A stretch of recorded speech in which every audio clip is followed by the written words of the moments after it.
नाही जीजा लागताटे हमरा के डर हो, जानता नी डाल देब रंगवा भीतर हो। कि नाही जीजा लागताटे हमरा के डर हो, जानता नी डाल देब रंगवा भीतर हो।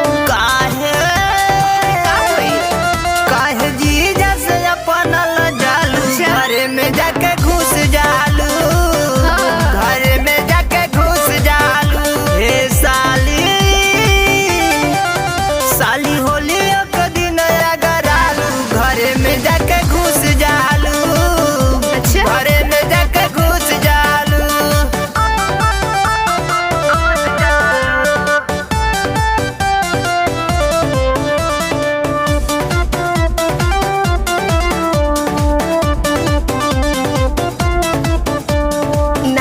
ना जीजा तू करब जबरी, गोरे गोरे गाल हमर देह पतुर गरी। डर ना हमसे हमार हऊ तू साली, साली तो होली वैसे आधा घर वाली।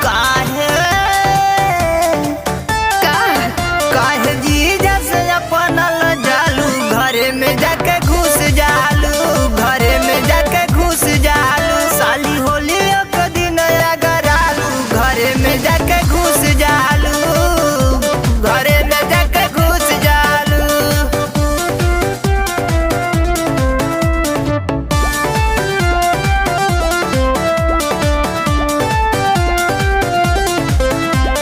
जीजा मनीष हमके कोहरा में कस के रंग दे बठोड़ी हम लहे लहे हंस के।